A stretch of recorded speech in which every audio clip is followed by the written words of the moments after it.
You know, with so many people participating in the political and social debate through call-in shows, it's a good idea to be reminded every once in a while. It's a good idea to be reminded of the awesome impact.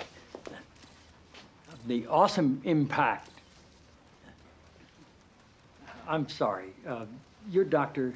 Jenna Jacobs, right? Yes, sir. It's good to have you here. Thank you. The awesome impact of the airwaves and how that translates into the furthering of our national discussions, but obviously also how it can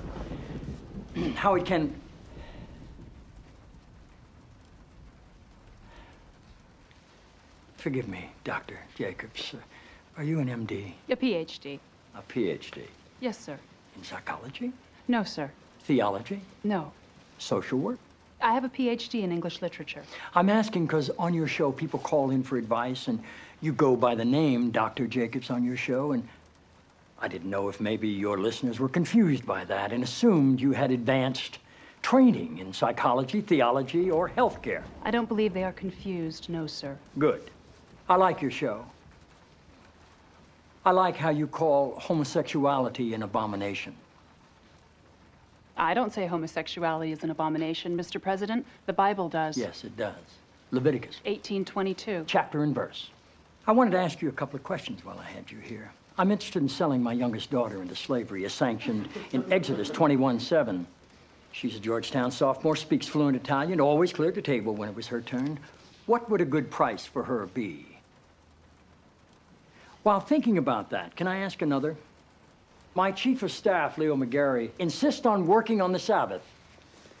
Exodus 35:2 clearly says he should be put to death. Am I morally obligated to kill him myself, or is it okay to call the police? Here's one that's really important, because we've got a lot of sports fans in this town. Touching the skin of a dead pig makes one unclean, Leviticus 11:7. If they promise to wear gloves, can the Washington Redskins still play football? Can Notre Dame? Can West Point? Does the whole town really have to be together to stone my brother John for planting different crops side by side? Can I burn my mother in a small family gathering for wearing garments made from two different threads? Think about those questions, would you? One last thing. While you may be mistaking this for your monthly meeting of the ignorant tight-ass club, in this building when the president stands, nobody sits.